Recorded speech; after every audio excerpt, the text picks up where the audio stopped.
Good morning, Chris. From the experience, I don't know how you see the refugees or from the law perspective, but living in a refugee camp or being as a refugee myself, when I look at it, the perception what in Canada or the rest of the world people see refugees are different than it is said in the book of international communities or UNHCR. For people who are displaced like myself, when I was displaced, the minute that you leave your home and leaving your home country, you're considered a refugee. But I did not know once you get to the different countries, the country will not respect that law because you don't have a confirmation from the United Nations. They have to stamp and give a paper that you will be a refugee. Otherwise, you will not be able to get out of the camp or work or even send your children to school or get anything to do doing it. And in Western world, people think that right now we have about 80 million or more refugees around the world. They think anyone who's displaced could qualify to be applying for a passage to get out of their country, going to those countries or receiving refugees and immigrants. But in reality, it is very much different. When I was in a camp, I left. I got into the camp in November 1998, and there were people there from Afghanistan and Pakistan for at least a generation. Like they were there 20 years before me. But they were not as lucky as I was because I lived there only 2 years, 10 days, 8 hours before leaving that, then coming to Canada because I had connection through my work and applied to Canadian Embassy, and there was a contract between settlement, not a settlement, it's called Focus Humanitarian Assistance to bring these teachers out. But those people who were in the camp were not easily accepted to leave the country for going to different countries because there is a criteria that you have to have a good education, you have to have some sort of skill sets, so you have to be strong enough, young enough to be accepted in certain criteria that you could be accepted to go to a different country. But from Canadian perspective, we think that anyone who's in refugee camp can be coming as refugee at any moment, any time. What do you see? How you see it? Yeah, I mean that's if that's what people think, that's a big misconception because, like you say, there's tens of millions of people that are displaced, at least, maybe not qualifying under the UN definition of a refugee, who would want to come to Canada. But we have, Canada has some, I guess, natural barriers, of course. We have oceans most of the way around, so it's very hard to get here. I guess from an immigration standpoint, that's an advantage because we get to pick and choose who comes to Canada in advance usually. And the refugees that come, like that arrive on a plane or cross the border from the United States, they're generally the more fortunate refugees, the ones that can afford plane tickets, the ones that can get a visa or pay to get here in other ways. But yeah, you're right. Like, not everybody who we think would be in humanitarian need can get to Canada. That's definitely not the case. And I mean, you look at Ukraine right now.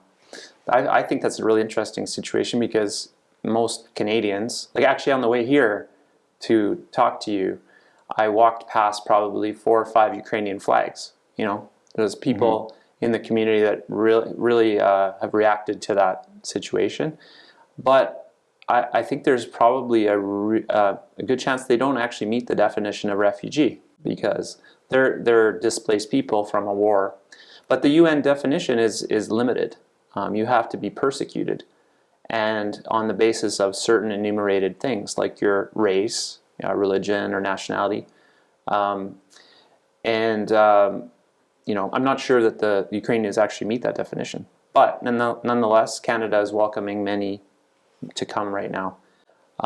Not officially called refugees, though, as the government's not calling them refugees. So, yeah, it's...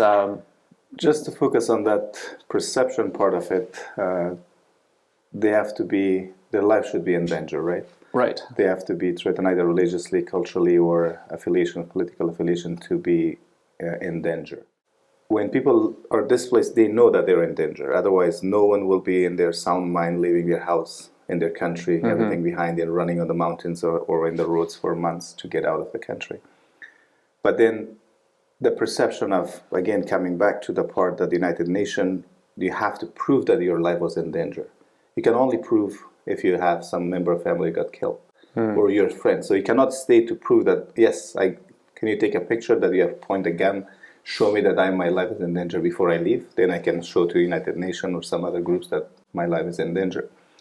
And that's happening throughout the world. If you look at it, Sudan, Somalia, Yemen nowadays, and Syria, Afghanistan, and now Ukraine. Because those Ukrainians who are leaving, they know if they stay there, a bomb do not tell you, okay, it's coming, you have to take a picture before you leave because your life is in danger. So the perception of the world, I think it is, within the country they call it displaced people, but the minute they're out of the country, they should be receiving papers, or United Nations should be working with it. But I don't know if that is that easy that we talk about it and they will change the policy and do it. Right. Yeah, I mean, proof is always refugee decisions are extremely difficult. Like the ones that are in, especially the ones in Canada, because like you say, people flee from a dangerous situation, and often there is no paperwork. Like you come from a country where the police are corrupt. You're not going to make a police complaint because that might actually increase your danger. So you're not going to have that piece of paper. Sometimes, threats don't send you to the hospital, so you might not have a hospital report. That type of evidence. So oftentimes the decision making is extremely difficult. Sometimes there's not a lot of paperwork. So for the decisions that I get involved with here with the Refugee Protection Division, those are the people that have made it to Canada, and then they're trying to prove that they qualify under the definition. So it's often based on just credibility assessments based on oral evidence, right? So a very hard thing for someone to decide. You brought up a very good point, that police corruption in around the world, especially when you're a refugee in some refugee camp, the corruption is extended, because I have heard a lot. I don't know if you have heard of those situations or not. From refugee camp, there are times that the United Nations will just going through a process and saying, okay, this vulnerable sector, maybe a woman with no head of the family with lots of children, or somebody is in different situations, they cannot be in the camp for a longer time, so they find the country to accept them. Once they are processed, because they don't have any documentation, their file is processed, then got to the stage that they have to leave the camp, and somebody else leaves the camp in those names. Oh, I haven't heard that. You haven't heard that? No. And it happened firsthand from Peshawar, Pakistan in 2011. The family were there for at least 15, 20 years. And then somebody thought their family members are coming, so they went to airport in Toronto, and they found out there's different people came, because there's no documentation. Right. There's no paper, there's no pictures, there's nothing that you could prove that these people, but they came under different name. But eventually, luckily, they did go through a legal process and deported those families back. So they somehow fraudulently got inserted in there and came to Canada. And came to Canada. But I heard this happened also throughout the world, like in Kakoma refugee camp. Many people apply, and then once their application, they apply through United Nations, showing it takes many years until United Nations make a decision before other countries make a decision. And then on the process, someone from the camp manager, some volunteers, some police of groups, they change it and give it to someone who pays them a little bit of money. And you just mentioned before that those people who are lucky to make it to US, coming and buying, at least having money to buy tickets. But in refugee camps, there is no job. So earning $1 will take you, probably you will work a month or a week or 2 weeks to get $1. And buying a ticket, you have to be in refugee camp for 100 years to buy a ticket to get out of those refugee camps, because you're not allowed to work outside. So these are the perception of the world, that they think, but there's two different refugees we have seen. They think that it's so easy, the minute you're out of your country, you can apply and get to any countries like US, Canada, Australia, New Zealand, or any country within a few days and get there. And that is the wrong perception, because we don't understand, or at least the media is not showing that how many displaced people and millions of people are displaced within their countries or outside the country, and waiting for years. They're not hoping to go to other country, but they're waiting to have a peaceful environment for their home country that they could return to.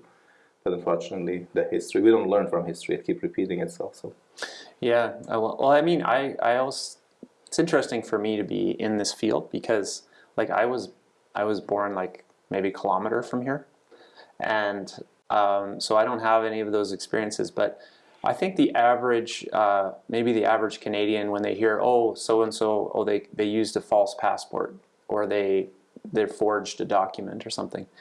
And they're very critical. You know, at first blush, you'd be critical of that, like just tell the truth. But over doing this over like 15 years now, you just, I think you have to put yourself in there. They're in a terrible, terrible situation. Maybe their life is in danger in the refugee camp even. And so it's hard to really blame them for taking those steps and maybe doing something like that, using a false passport, paying a snakehead like a smuggler. You know, I think it's pretty easy for people that have never lived that life to realize what it's really like. So, I mean, you can tell us about that. Yeah, in Canada, the closest game I see with life of refugees are the snail game, that snail and ladder. Oh, yeah. Where you try and make a little bit of progress. And then you slide back all the way to the bottom. And I've seen people, most of Africans come to Italy, trying to get to Italy, they go to Libya, because we think the Western world liberated Libya from Gaddafi, but we don't talk about it now, how many governments they have, how much corruption is going there, and they literally selling men and women on the streets of Libya for $100 as a slave. So many of these people, Africans, when they come there, they want to cross the border, cross the sea, and we talked about it, that Canada is surrounded by water and nobody can come. There was one incident, I think somebody tried to swim to Italy, and he died. It was because they are thinking, okay, how much risk they can take.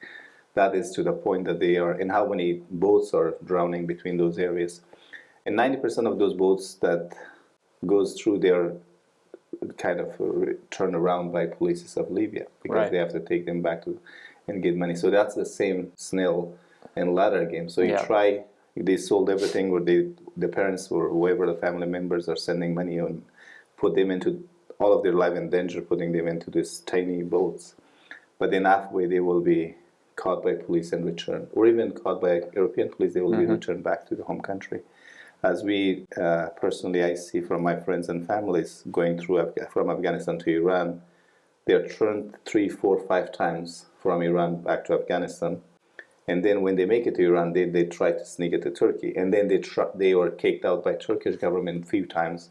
And they go to, when they get to Turkey, then they cross and go to Greece. One of our friend, close, like third cousins, he made it 6 times to Greece, back to Afghanistan, and tried again. The resiliency is not about, like, you have to be strong. He doesn't have money or anything. He tries to promise them, okay, when I go, I will work and do it. And I talked to him. He's in Greece right now. I said, why? He said, it's better to be like, I'm counting a day that I'm living, because in Afghanistan I will not be a day, because he was in the army before. So that's how we can see the resiliency. But in the same time, if tomorrow he comes to Canada or go to US or other countries, people think how easy, you just another refugee came in. Or you jumped the queue.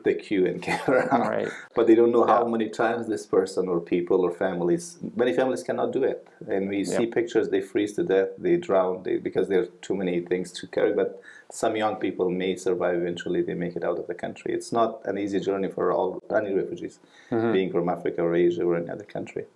Yeah, well, and I mean, if you try and think of like what's the solution, it's probably not like Canada politically. I don't know if it can accept all of the refugees that need help, but I think we probably need to do more on international development and trying to address these crises at the source, to try to reduce the numbers, because if there's 80 million that need to be resettled, well, that's like what, 2 or 3 times as big as Canada altogether. So we have to try to help find other solutions, as well as bringing the most needy. To me, personally, where I grew up, and I'm not a politician, but I do read a lot about politics of the regions and politics of the world.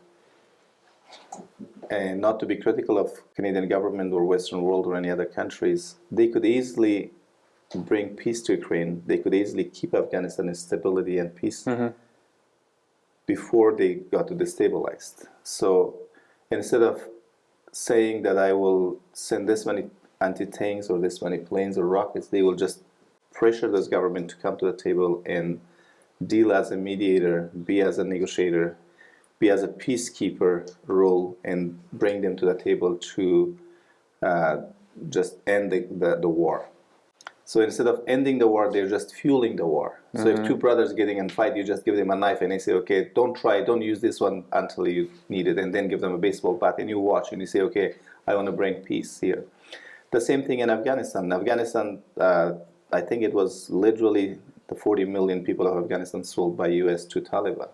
So now half, like the whole, if the doors are open, if Pakistan, Iran allows the Afghans to leave, within a day, I would say half of the country will leave, if they have the means of leaving the country. Those who are stuck there, they don't have any way because they do not have money to give it to smugglers and get out. So that 20 million of that 40 million will be refugee tomorrow. But if the US, instead of pulling out at midnight, they could have made this peace deal, giving the government, they had 300,000 army groups. They could have settled it before they leave and did not leave it in this chaotic situation. As I said, we are not learning from history. This happened in 1980s. Happened again in mid-90s, and happened again in 2020. After 20 years, 40 countries, about $40 billion spent in Afghanistan, they left it like that. And now we see Ukraine. The whole world is trying to help Ukrainian government by giving them ammunition.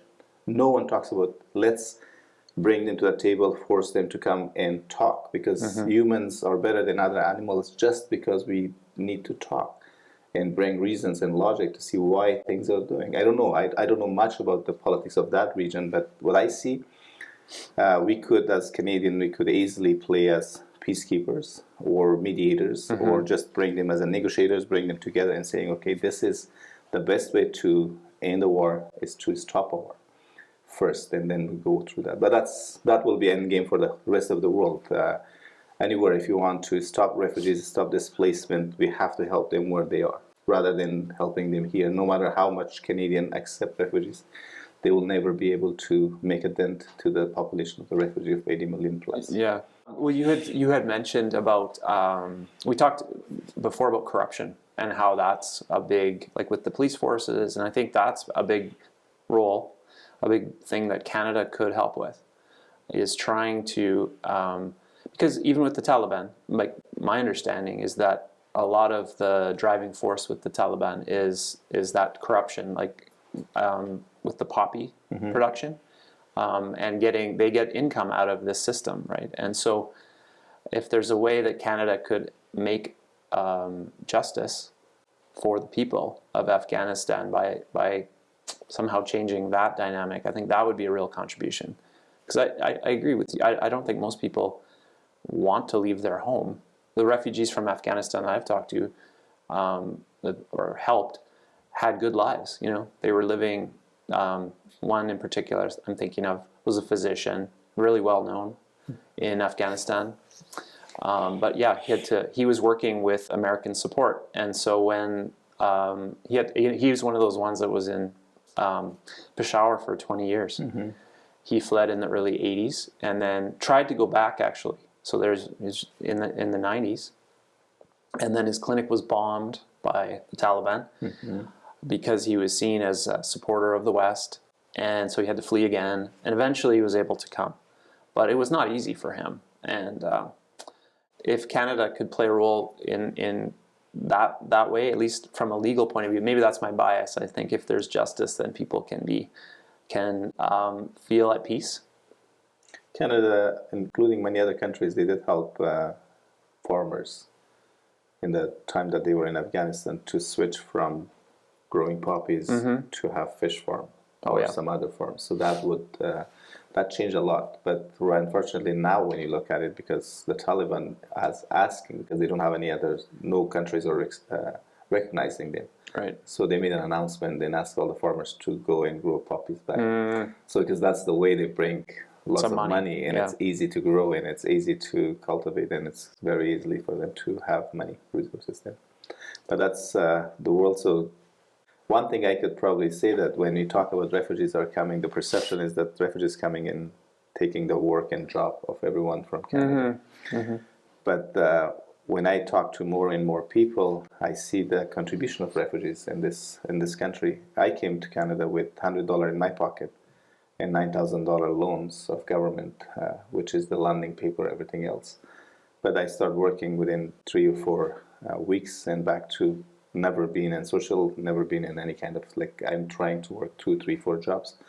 Did my undergrad, my MBA, my degrees. So that's my personal example. But I've seen like Al Khatib and Saskatchewan Pulses. They came as a refugee families, or as immigrants, and then the families who came in, Syrian families, 1903, 1904, they introduced the Pulses to Saskatchewan. They brought some seeds because Canada, Saskatchewan and lentils are too far apart from one another because there's nobody use lentils here, right? And now it's a $6 billion kind of income to the province every year.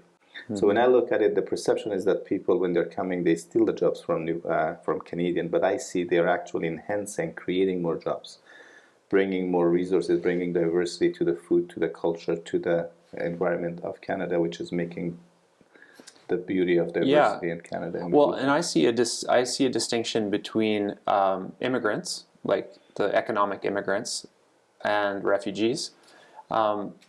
Unfortunately, our economic immigration system it's really focused on human capital. Are you highly educated? You speak English? Like if you have everybody knows the stories of the doctors that are driving taxi cabs, right, in Toronto or wherever, or engineers that can't work. So there's all kinds of people that have come through that stream who arrive here and are disillusioned because they thought they were coming to be able to maybe practice in their profession, but there's all kinds of roadblocks.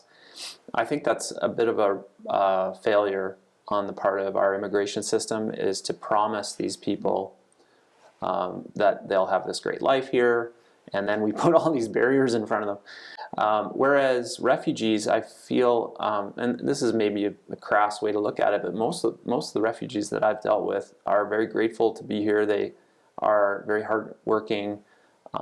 They're willing to do a lot of the jobs that the people that are born in Canada don't want to do to start with. And then they, like you say, there's all kinds of other added value that we get out of having people from different countries. Better food to eat, like better restaurants. But other like agricultural production, like I didn't really know that about lentils, so that's a good example. Well, thanks so much for talking with me about refugees today. It was I learned a lot, and so thanks again. Thank you, and thank you everyone for joining us for this session, Perception on Refugees.